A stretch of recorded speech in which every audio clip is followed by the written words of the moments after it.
हम आपको सुनाएंगे श्री रामचरितमानस जी के बालकांड का 205 नंबर का दोहा। जैसा कि मैं हर दिन 5 दोहा सुनाती हूँ और इसके अंदर जितनी चौपाइयाँ आती हैं सारी चौपाइयों को अर्थ के साथ सुनाती हूँ। तो शुरू करते हैं, आप ध्यान से सुनिए। हम आरंभी हरि कथा, तुम निर्वाहन आय सुहासन लीजिए, सुनहु वीर हनुमान, सियावर रामचंद्र की जय। बोलो बजरंग बली की जय, बोलो सब देवी देवों की जय। विष भरण पोषण कर जोई, ताकर नाम भरत अस होई। व्यापक अकल अनीह अजन, निर्गुण नाम न रूप, भगत हेतु नाना विधि, करत चरित्र अनूप। सिया राम। विष भरण पोषण कर जोई, ताकर नाम भरत अस होई। यह सब चरित कहा मैं गाई, आगे कथा सुनहु मन लाई। विश्वामित्र महामुनि ज्ञानी, बसहि विपिन शुभ आश्रम जानी। जहाँ जप यज्ञ जोग मुनि करही, अति मारीच सुबाहु ही डरही। देखत यज्ञ निशाचर धावही, कहहि उपद्रव मुनि दुख पावही। गाधि तनय मन चिंता व्यापी, हरि बिनु मरहि न निश्चर पापी। तब मुनिवर मन कीन्ह विचारा, प्रभु अवतरउ हरन मही भारा। एहि मिस देखौ पद जाई, कर बिनती आनौ दो भाई। ज्ञान विराग सकल गुण आयना, सो प्रभु मैं देखब भरि नैना। वेश भरण पोषण कर जोई, ताकर नाम भरत अस होई। बहु विधि करत मनोरथ, जात लाग नहीं बार। करि मज्जन सरयू जल, गए भूप दरबार। सिया राम। वेश भरण पोषण कर जोई, ताकर नाम भरत अस होई। मुनि आगमन सुना जब राजा, मिलन गयौ लय विप्र समाजा। करि दंडवत मुनि सन मानी, निज आसन बैठारे नियानी। चरण पखारि कीन्ह अति पूजा, मौसम आजु धन्य नहीं दूजा। विविध भांति भोजन करवावा, मुनिवर हृदय हरस अति पावा। पुनि चरणन मेले सुत चारी, राम देखि मुनि देह बिसारी। भये मगन देखत मुख शोभा, जनु चकोर पूरन शशि लोभा। तब मन हरषि बचन कहराओ, मुनि यस कृपा न कीन्हु काऊ। केहि कारण आगमन तुम्हारा, कहूँ सुकरतन लावऊं बारा। असुर समूह सतावहि मोहि, मैं जाचन आयऊ नृप तोहि। अनुज समेत देहु रघुनाथा, निश्चर वध मैं होव सनाथा। वेश भरण पोषण कर जोई, ताकर नाम भरत अस होई।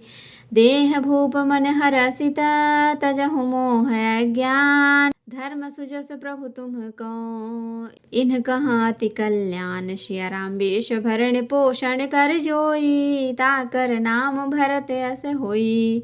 सुनि राजा अति अप्रिय बानी, हृदय कंप मुख दुति कुमुलानी। चौथे पन पायऊ सुत चारी, विप्र बचन नहीं कहूँ बिचारी। मागहु भूमि धेनु धन कोसा, सरबस देऊ आज सहरोसा।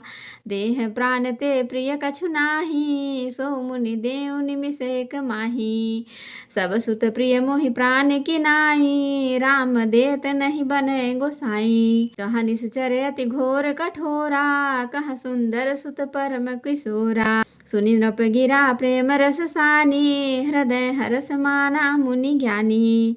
तब वशिष्ठ बहुविधि समुझावा, नृप संदेह नाश कहाँ पावा।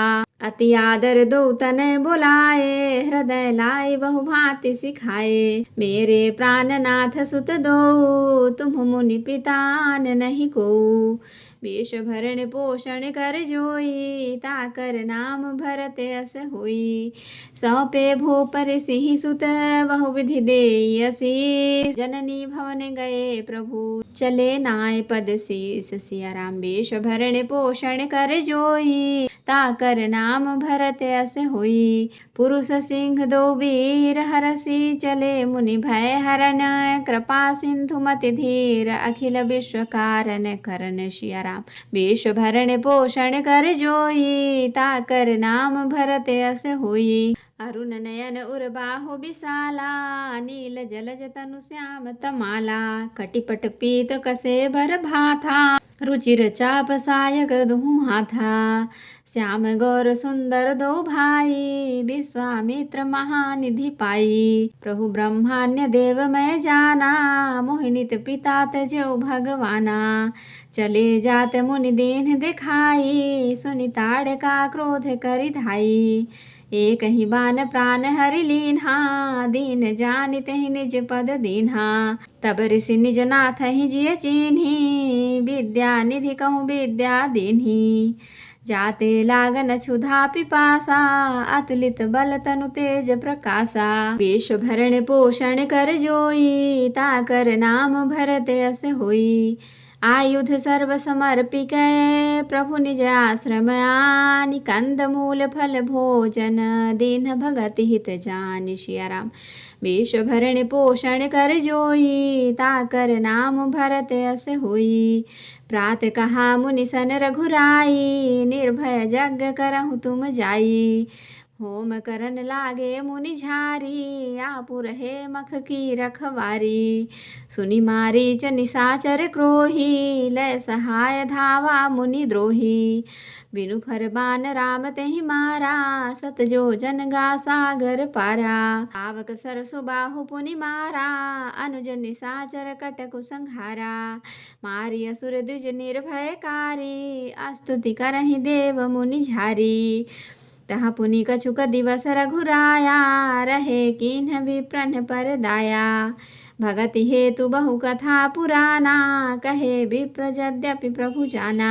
तब मुनि सादर कहा बुझाई, चरित एक प्रभु देखिए जाई। धनुष यज्ञ सुनि रघुकुल नाथा, हर्ष चले मुनिवर के साथा। आश्रम एक दीख मग माही, खग मृग जीव जंतु तह नाही। पूछा मुनि ही शिला प्रभु देखी, सकल कथा मुनि कहा बिसेखी। विश्व भरण पोषण कर जोई, ताकर नाम भरत अस होई। गौतम नारि श्राप बस, उपल देह धरि धीर। चरण कमल रज चाहती, कृपा करहु रघुबीर। सिया राम। विश्व भरण पोषण कर जोई, ताकर नाम भरत अस होई। तो भक्तों, अब हम इसका अर्थ सुनाएंगे।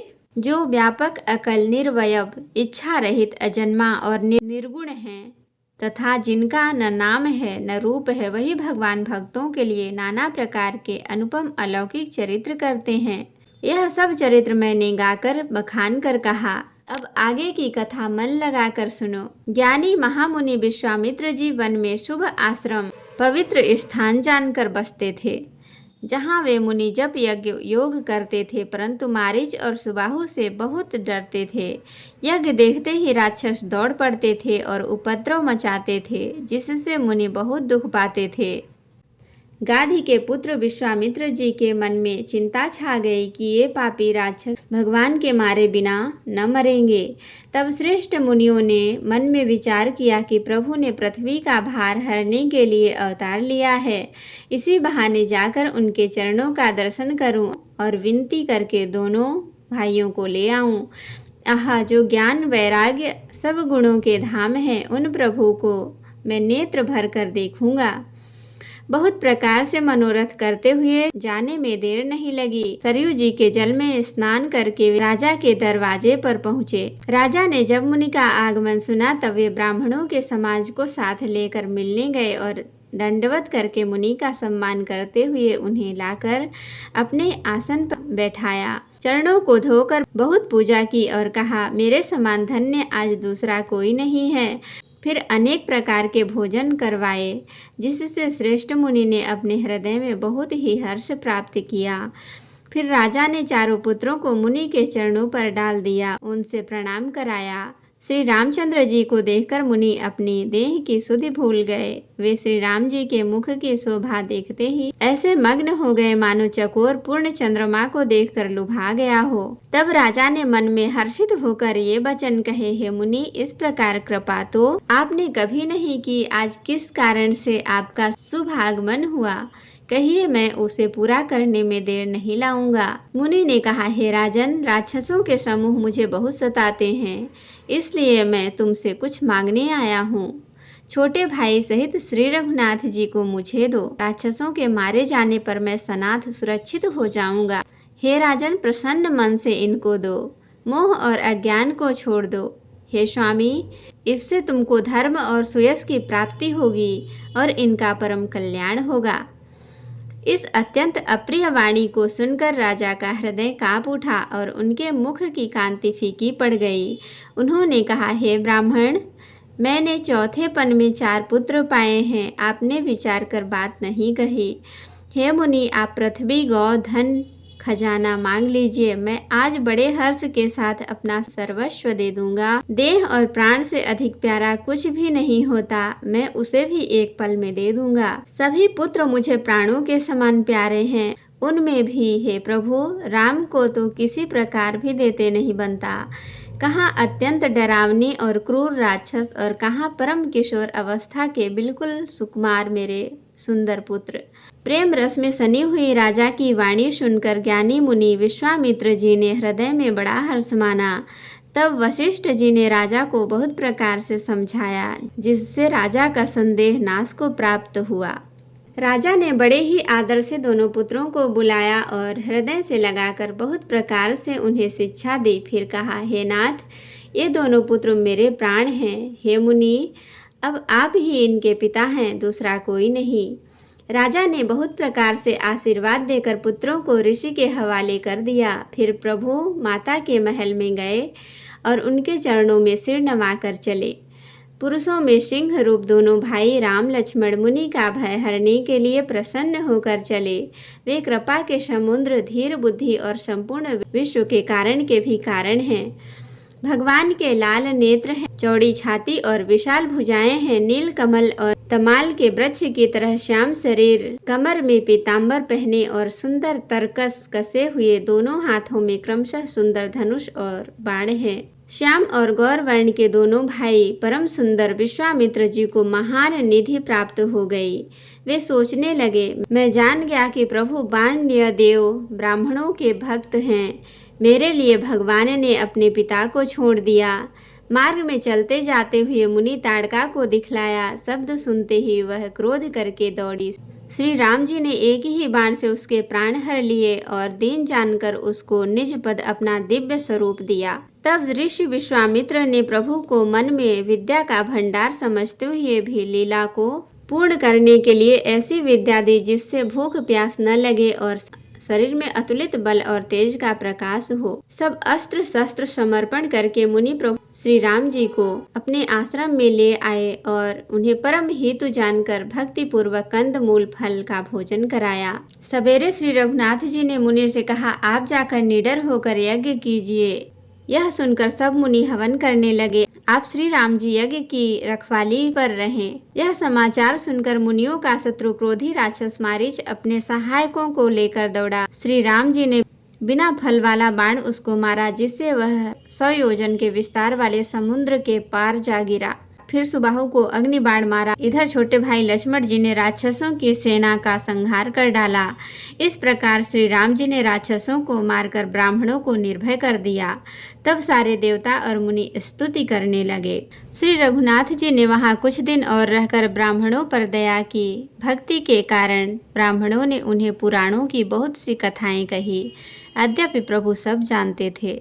तदंतर मुनि ने आदर पूर्वक समझा कर कहा, हे प्रभु, चलकर एक चरित्र देखिए। रघुकुल के स्वामी श्री रामचंद्र जी धनुष यज्ञ की बात सुनकर मुनि श्रेष्ठ विश्वामित्र जी के साथ प्रसन्न होकर चले। मार्ग में एक आश्रम दिखाई पड़ा। वहाँ पशु पक्षी कोई भी जीव जंतु नहीं था। पत्थर की एक शिला को देखकर प्रभु ने पूछा। तब मुनि ने सिद्धांत पूर्वक सब कथा कही। गौतम मुनि की स्त्री अहिल्या साप वश पत्थर की देह धारण किए बड़े धीरज से आपके चरण कमलों की धूलि चाहती है। हे रघुवीर, इस पर कृपा कीजिए।